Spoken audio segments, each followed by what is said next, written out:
Today's video will attempt to answer a simple question. How harsh was Versailles if we compare it to other treaties of the time? Mostly, the treaties which the German Empire or allies imposed on defeated nations.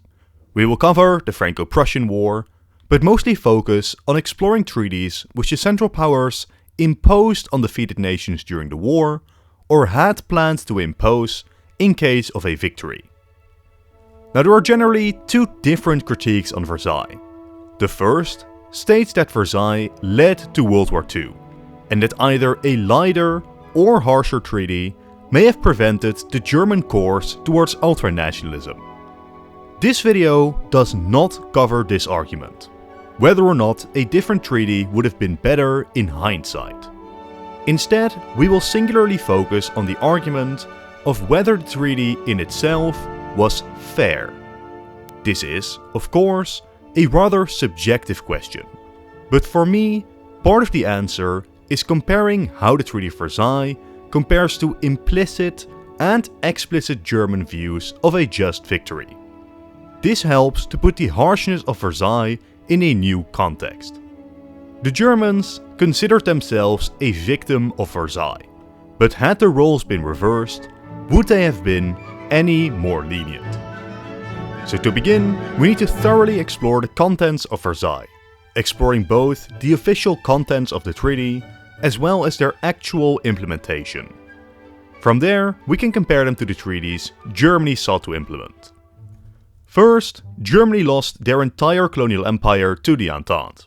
This, while a huge symbolic move damaging the prestige of Germany, was not something that substantially hurt the Germans. By this point, most colonial ventures were hardly profitable on their own, and the loss of these will be detested by some in Germany, but they aren't a heavy blow to the German nation or economy. In Europe, the Germans had made massive gains in the east during the war, and these would obviously have to be relinquished. The Polish majority in Posen had rose up to break that territory away. Then, lacking either rivers or a coastline that didn't run through Germany, Berlin had the power to economically strangle the Polish state. Thus, it was determined that Poland needed a port, and a corridor to the sea was carved out. Most of the population in this corridor was Polish, with the major exception of the port city of Danzig, which was German. The British didn't approve of Poland gaining the city directly, leading to a compromise. The free city of Danzig would get autonomy, but be forced to guarantee Polish port access. Furthermore, the region around Memel, majority Lithuanian, had been placed under international rule, where the Entente would later decide what would happen to it. But after an uprising, Lithuania simply took the territory. Finally, these regions would be subjected to plebiscites, given the choice between joining Poland or Germany. In the end, the Germans ended up keeping by far most of it, only losing minor parts of Silesia to Poland and Czechia. With these final eastern borders, some Poles remained in Germany, while fewer Germans remained in Poland.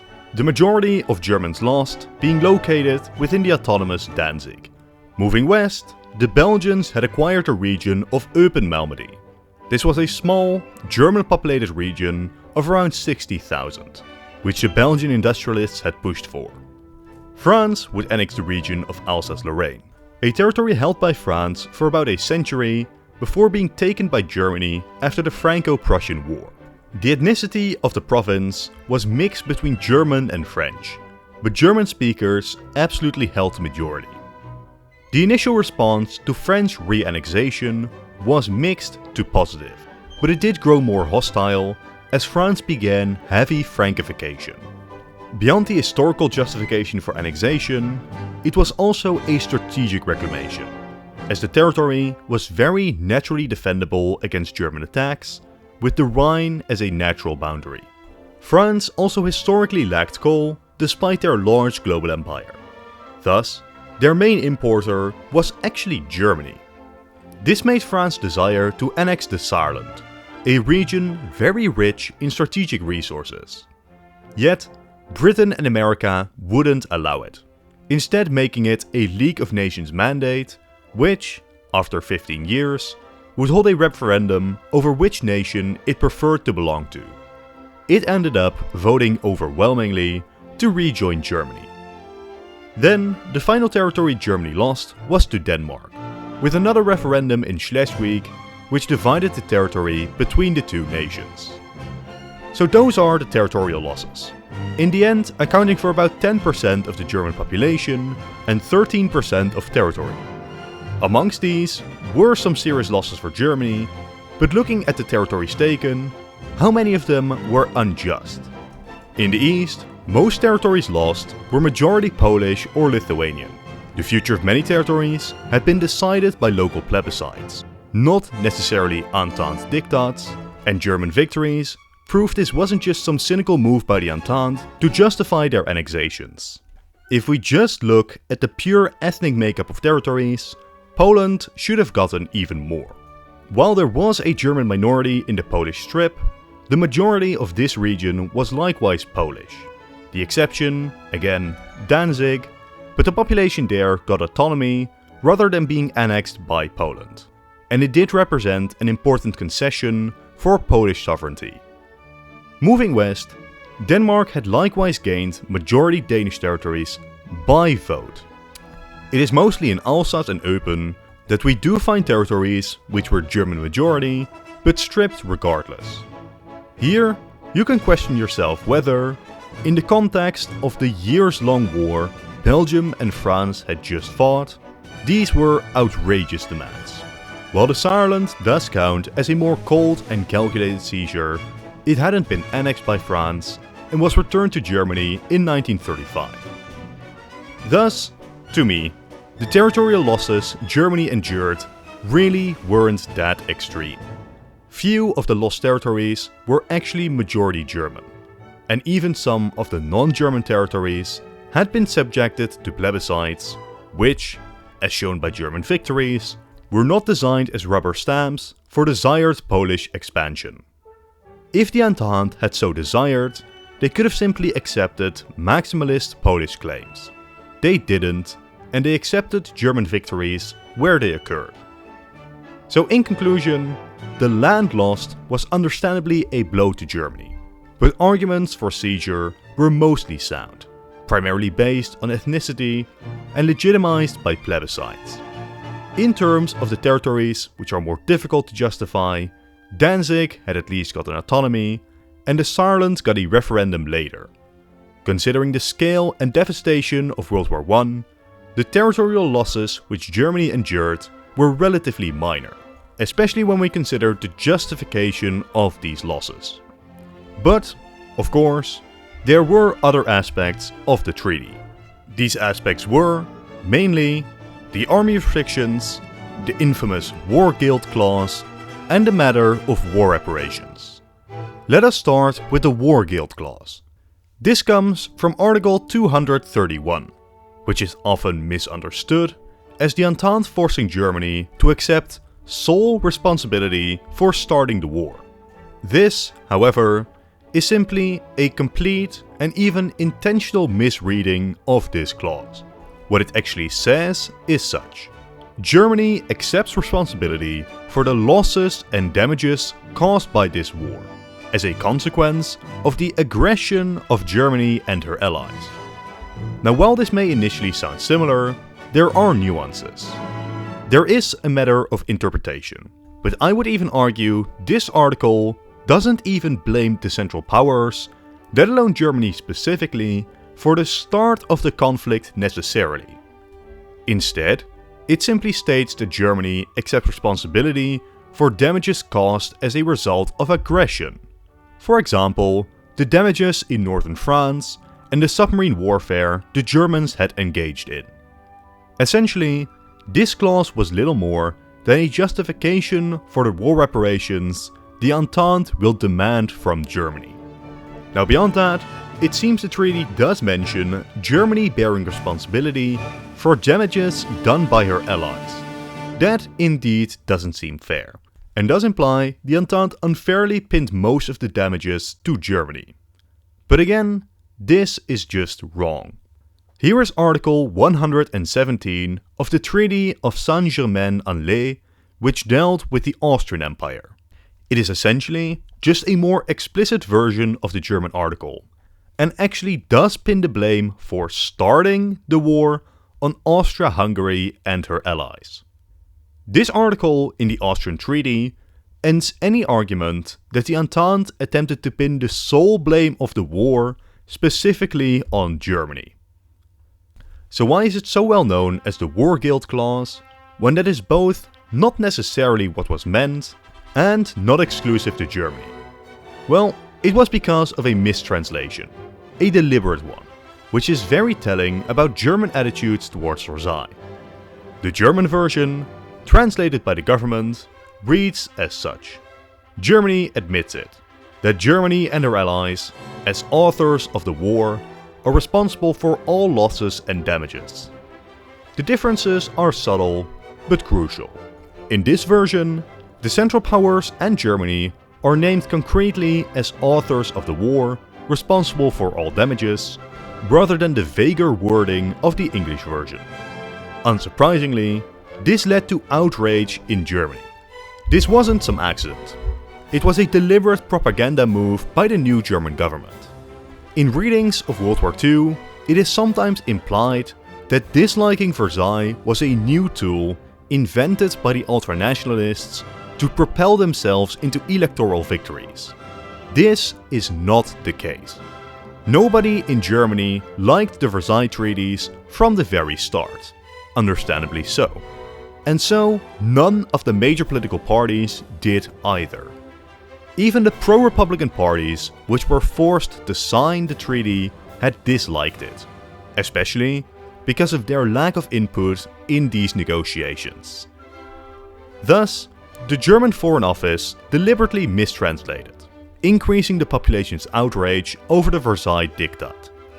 This would become part of a much larger movement within Germany, primarily led by former military leaders seeking to reduce Central Powers' agency in declaring war on the Entente, with instead nobody in particular being to blame. While the debate on this persists, even amongst key historians, the current consensus does place most of the blame on Austria-Hungary's desire for war, Germany's unconditional support, Austria's intentionally unacceptable ultimatum to Serbia, and Germany's war declaration on France. In the context of this, the wording of Article 231 is not that unreasonable, and does not single Germany out as solely bearing war guilt. That moves us to war reparations, where it cannot be denied that Germany had to pay by far the most out of their former allies. But just by looking at what remains of the Central Powers, it should be clear why. Bulgaria's economy had never been impressive. The Austrian and Hungarian economies had collapsed along with their empire, and they were now both minor powers. Turkey's War of Independence had further weakened their economy, which hadn't been that good even before the war. Also, the Turkish victory restricted Entente's ability to impose heavy reparations on the new state. All Central Powers had to pay reparations in their treaty, but fact was that Germany was the only nation left with a functional economy. Even still, the minor powers were squeezed for resource reparations in the aftermath of the war. So Germany had to bear reparations, but how high were they? Well, it was originally set at about 132 billion gold marks.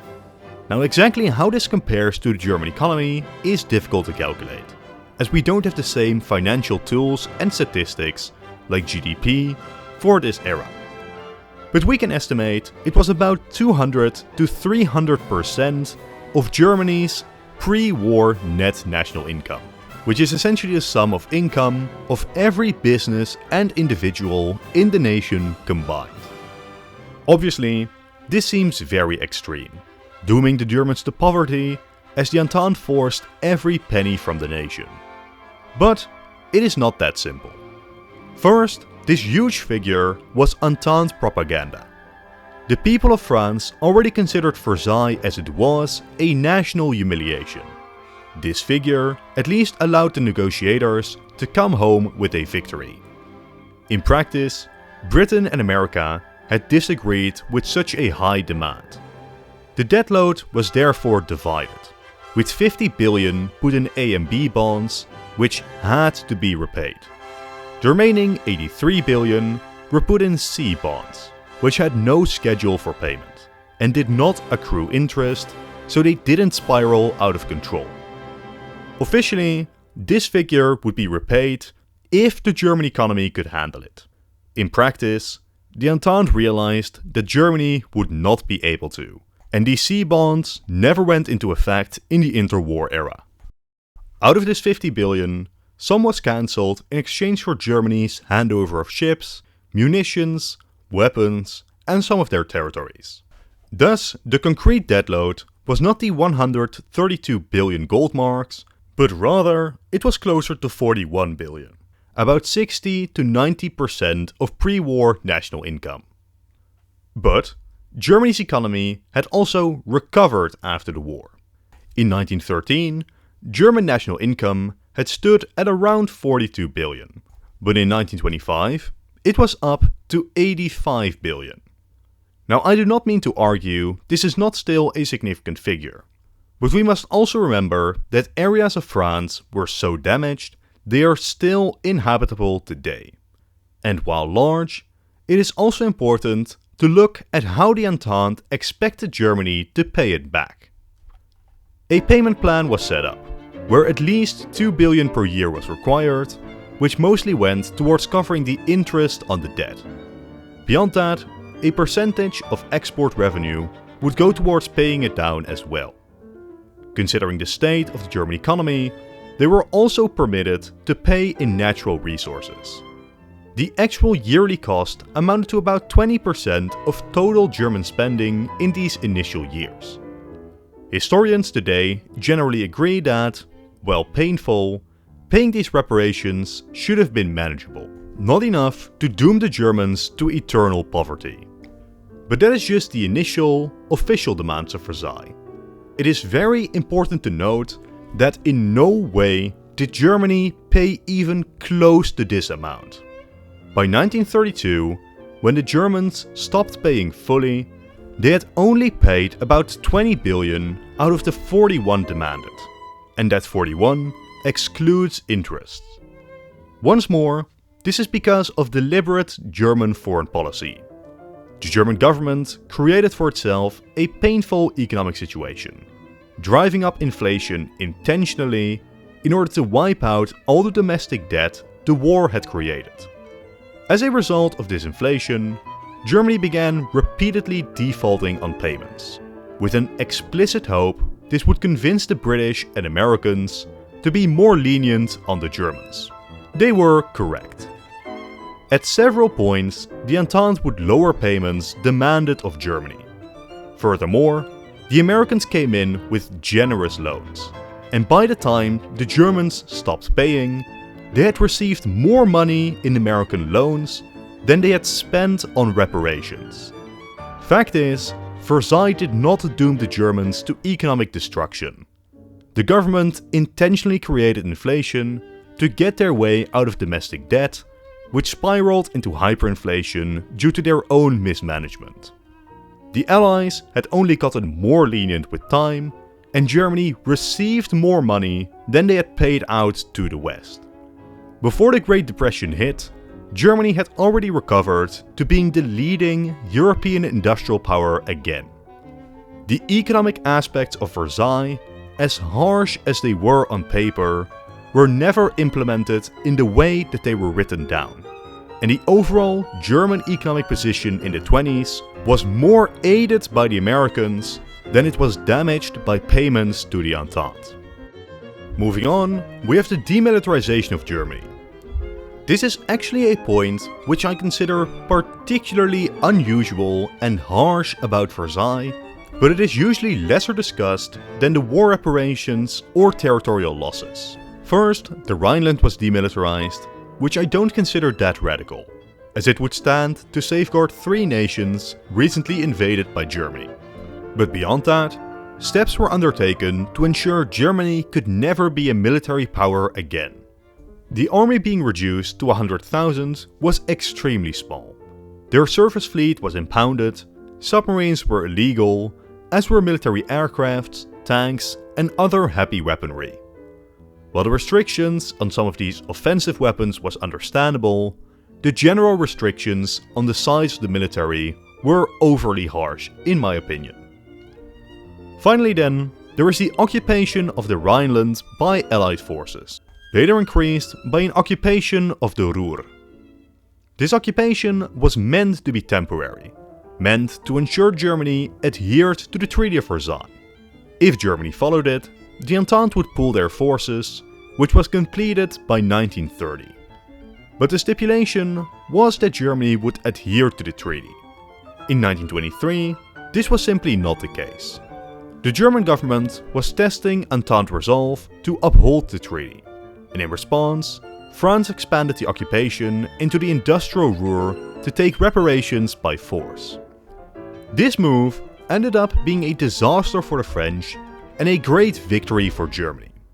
The French occupation was swiftly denounced by her own allies, and international sympathy for Germany rose, especially as clashes between French forces and German civilians intensified.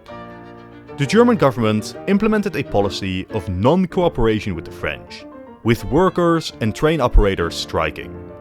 Germany printed money to keep paying these idle workers, transforming the intentional inflation earlier discussed into the famous Weimar hyperinflation. Eventually, Gustav Stresemann would end this German policy and resume debt payment. As a reward, the British and Americans came up with the Dawes Plan, which facilitated the previously mentioned cheap loans to Germany, essentially minimizing the further effects of Versailles on the German economy during the latter half of the 1920s.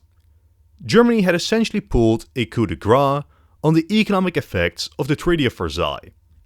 Within just a few years, they had exploited divisions between the Entente to get their war reparations to the lowest level possible, while gaining access to cheap American loans, which were funding a German economic resurgence. While the German economy had struggled in the years after the war, especially during the Ruhr occupation, by the latter half, their economy once more overtook the British one. Despite all the losses of land, despite the extreme draconian war reparations, Germany was still the largest economy in Europe. Now with that, we have covered the major aspects of Versailles, both the official reading of it and its actual implementation where relevant. Of course, it is still up to individual opinion whether you consider this treaty unfair, but we will now switch to comparing it to whether, if the roles were reversed, Germany would in any way be more lenient to defeated nations than the Entente were towards them. We will start with the Treaty of Frankfurt, the one that ended the Franco-Prussian War and was the first treaty for the German Empire.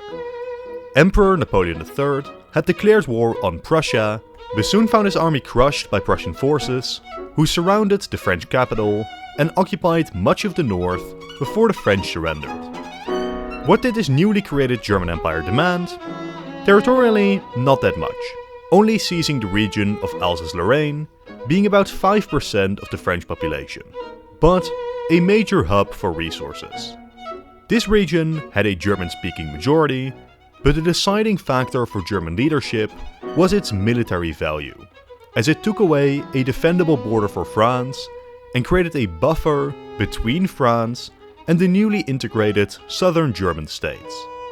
The German seizure of Alsace-Lorraine was very understandable for Germany, and at the end of the day, if you lose a war, you lose some land, it happens.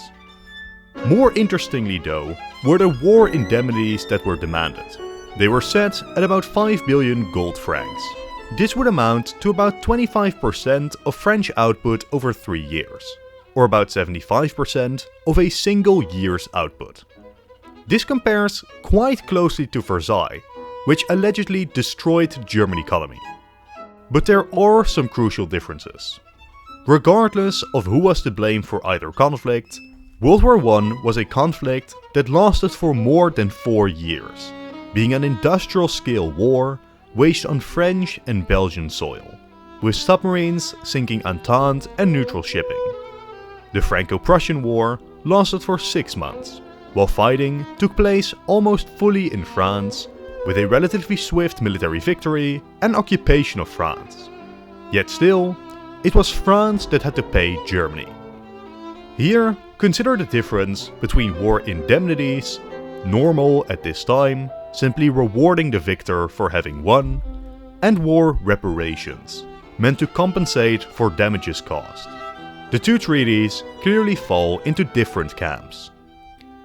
Then, with the comparison between these treaties, remember the relative leniency of the Entente on German reparations, and American loans greatly easing the burden, both greatly helping the Germans cope financially. France had no such luck. With peace established, the Germans continued to occupy northern France until France had paid 1 billion gold francs, 20% of the full debt load, in the first year. This was actually faster than expected, and German forces began their evacuation of occupied regions. Then, even when occupation was over, and France and Germany became open rivals, France never stopped paying until the actual start of World War I, with them paying for 43 years. In stark contrast to Germany testing the limits from the start, receiving international leniency and loans, only to stop paying fully about a decade later. So I think the Treaty of Frankfurt is a good initial comparison point to the Treaty of Versailles. There is of course no doubt that Versailles was harsher, but it is an interesting comparison between Versailles came after 4 years of the most brutal conflict in history, while the Treaty of Frankfurt was a short and relatively standard war for the time. Regardless, financially speaking, the Treaty of Frankfurt was relatively similarly harsh to Versailles. With those as the initial baselines, we will move to World War I and discuss the Treaty of Brest-Litovsk, the treaty that ended the state of war between the German Empire and the Bolsheviks. Now you will be familiar with the broad treaty. Russia would lose control over Poland, the Baltics and Ukraine, with Belarus being under German occupation too. Furthermore, the independence of Finland was affirmed, the Ottomans were expanded, and the Caucasus was put under Central Powers' control. Of course, this was an absolutely massive territorial loss, with about 34% of their pre-war population being lost. Not just that, but the lost territories were amongst the most industrialized regions, with about 50% of industrial output and 90% of coal supply being located in this seized territory. This loss was devastating, and even still, Germany broke the treaty several times to further increase their advantage. Now, while not a common argument, some do argue that the Germans did this to liberate those people from the Russian Empire or communist rule. Of course, this is a naive belief, based directly on German propaganda. When Russia surrendered, Germany still held hope for some form of peace in the West. For this, American President Wilson was key, as he had been a champion for a compromise deal in Europe. Germany's reorganization of Eastern Europe through puppet states represented their attempt at pretending to care about self-determination, a concept Wilson is now famous for. But, as we will soon discuss, despite German pretenses, these moves were not meant to benefit these peoples. Starting with Poland, Germany had a number of Poles within their border which could now be deported to their new puppet state. Even further, something like this territory was to be annexed into Germany, with those Poles likewise deported. In Lithuania, the Germans initially considered directly absorbing it, but after some pressure, a German puppet monarch was instead installed. Up north, the United Baltic Duchy was established, and due to medieval politics, A Germanic holy order had once ruled those lands, and a German minority did persist. Here, the Germans likewise considered crowning Wilhelm II as Duke, but in the end settled for a puppet German monarch. Belarus was a bit complicated. Not officially covered by the treaty, but Germany did occupy the capital while considering satellite regimes.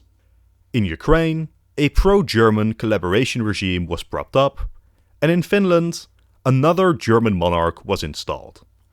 Whether directly or indirectly, all of these regions would fall under German hegemony.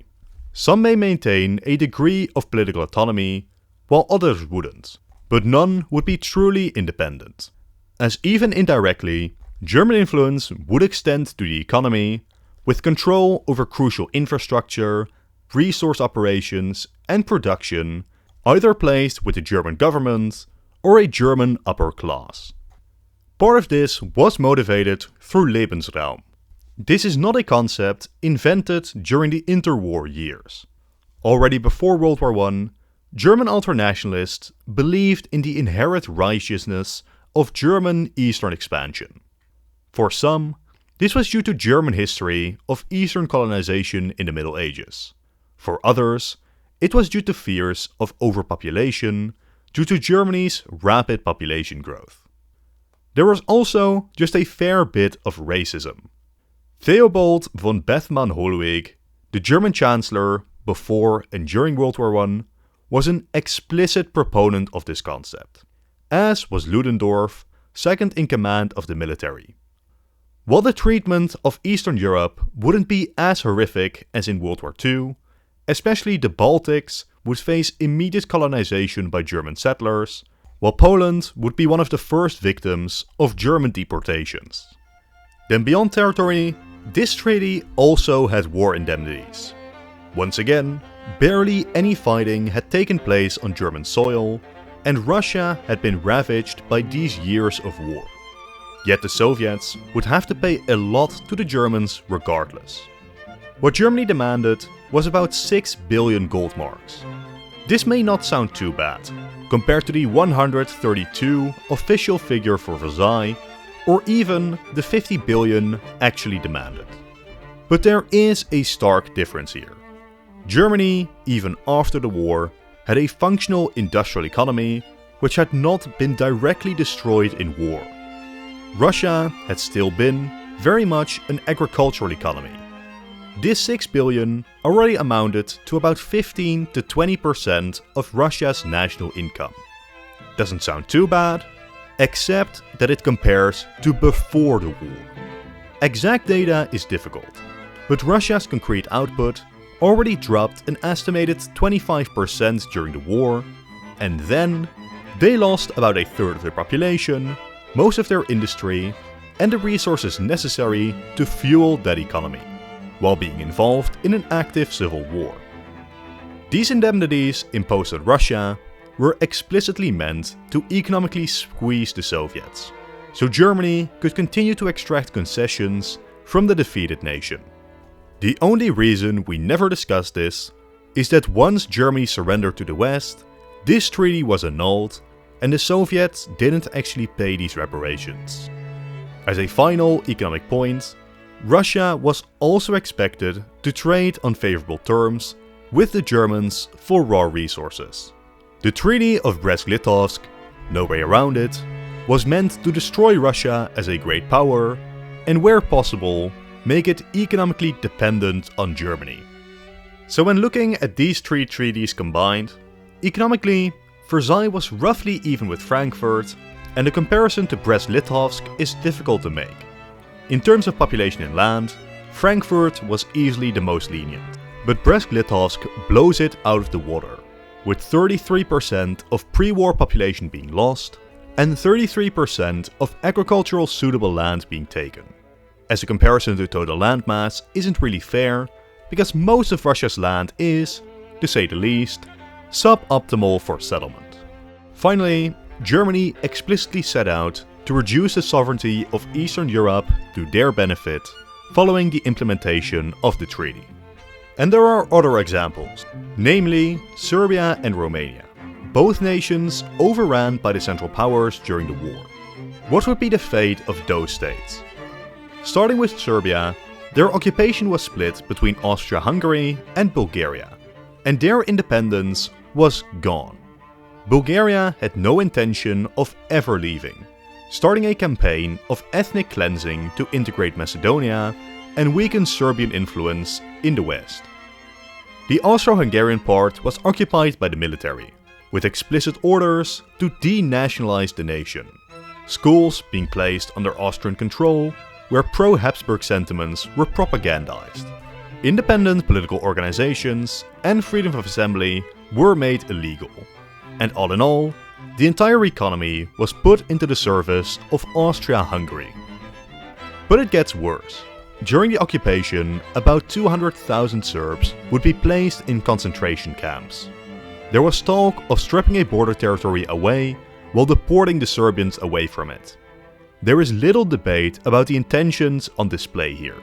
Austria-Hungary wanted to destroy the Serbian state. For reference, Serbia lost about 17 to 28% of their population during the war, more than any other nation. The only nation that came close were the Ottomans, due to their own premeditated slaughter of Armenians. Such numbers don't happen on accident, and they quite literally rival the deaths that occurred in Poland during the Second World War.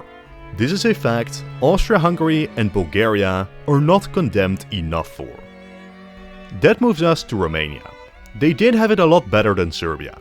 Their army would be demobilized, with excess equipment being seized by the Central Powers. Territorially, they would lose southern Dobruja to the Bulgarians, while the north was jointly taken by the Central Powers. Austria-Hungary would take a string of border territories, mostly securing the defensive Carpathian mountain ranges, weakening Romania's future defensive capabilities. More important though was Germany's involvement. They would seize control over Romania's oil wells for 90 years. The Central Powers would also seize any surplus food in the nation, with of course the Central Powers deciding what counted as surplus. Romania's railroads, their telephone and telegraph network, and even their postal system were to be controlled by the Central Powers. But most blatantly of all, German officials would serve in every Romanian government institution, with the authority to veto any Romanian decision and even fire Romanian officials. Romania would be turned into a direct German satellite, not unlike the states of Brest-Litovsk in the degree to which the Germans would dominate their economy and politics. But at least they got to annex Moldova. Maybe that makes up for the loss of sovereignty. Now I think that by now we all get a good sense of Central Power attitudes towards peace. And I think we can all agree that all three cases discussed were far harsher than Versailles. In this light, the claims that the Treaty of Versailles was incredibly unfair, while we know explicitly how the Germans treated defeated nations, is interesting to me. Just the survival of a politically independent Germany means that they got a better deal than what was planned for Serbia, Romania, or Eastern Europe. The only Entente treaty on the same level as these was that of Sèvres, which of course was also a very condemnable treaty. But as for Versailles specifically, despite all of its restrictions, all the supposed economic consequences, all the territorial losses, it doesn't even come close to the Central Power treaties. Now here, I want to express the fact that, if the French were the only victor, the Treaty of Versailles would also have been significantly harsher, undeniably comparable to those Central Power treaties. This, of course, would have been too far. But it is important to remember that the French allies prevented such a reality, and regardless of French desires, this is the Versailles we got. Meanwhile, none of the Central Powers seemed all too interested in reining in German ambitions. And even if they did, Germany was so much more powerful, there was no way they even could. Likewise, Germany showed little signs of attempting to restrict their allies' conduct in regards to, say, Serbia. This then leads me to the final thing I want to cover today, the September Program, an informal war list created by the rich and powerful in Germany. It is important to note, this is not official German policy platform, but as we see in the Treaty of Brest-Litovsk, this was followed relatively closely, even going further than initially set out. In the case of a German victory over the remaining Entente, the September Program gives us a good sketch of intentions. So what would the fate of the Western powers be? Well, France had significant iron mines right across the border, which would be annexed into Germany in an attempt to cripple French industry. Then, other border strategic territories would be captured. Luxembourg was to become a German member state, and unspecified parts of eastern Belgium would also be annexed. Just as an estimation, roughly up to the Meuse may be their maximalist demand. Whatever remains would be turned into a German satellite, while the Dutch were explicitly named to fall into the German sphere as well. The Germans also considered directly controlling Antwerp in hopes of strengthening German power in the English Channel. With that same idea, this strip may be directly taken by Germany or given to their Belgian satellite in an explicit threat to British naval power. Now these plans were written up in 1940, and as mentioned, what the plans called for in the East were more lenient than actually happened. Likewise, how close these desires match to an actual collapse of France likely depends on when and how decisively France is defeated. If the French fully collapse after 4 years, the Germans may likewise increase their demands further, while a swift victory in 1914 may see demands scaled down a bit. Either way, these are just the territorial European demands. France would also demolish their forts in the north, thereby removing defenses to any renewed German push to Paris in the future. Then, war reparations. Already in 1914, Germany called for war reparations harsh enough to prevent French remilitarization for decades. These two clauses would not just economically cripple France, but more importantly, make it completely incapable of putting up resistance in a future conflict with Germany. This contrasts to, for example, the demilitarization of the Rhineland, which were explicitly defensive measures, as was proven by France's construction of the Maginot Line and their lack of offensives into Germany when the Treaty of Versailles was broken. But it gets even worse. France was expected to join Germany's economic sphere, being forced to sign a treaty to restrict trade with Britain. This would make France's economy even more dependent on Germany, and combined with reparations, would completely restrict France's ability to act against Germany. They would be militarily defenseless, while their economy and industry would suddenly be cut off from one of their main trading partners. Finally, Germany also planned to connect their colonies through Mitteleuropa with Germany's lowball claims, including the Congo and French territories around it. Now, after the Treaty of Brest-Litovsk, Germany did ease their demands against France, as they appealed to the West for a compromise peace. Yet, this was not out of kindness, it was a cynical power play.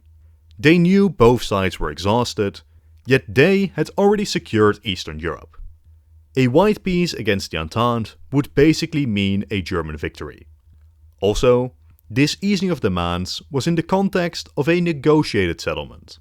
Had the Spring Offensive succeeded in breaking France somehow, you can bet that the Germans returned to the harsh demands lined out in the September Program, in the process destroying the final continental rival to Germany, subjecting basically the entire continent to their economic, military, and/or political control.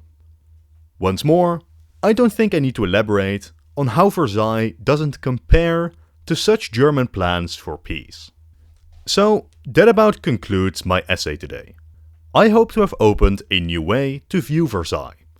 Regardless on if you believe Versailles caused World War I, I think the sympathy which the Germans receive for the harshness of Versailles is misplaced, with the Kaiserreich being whitewashed because of how much worse the ultranationalists were.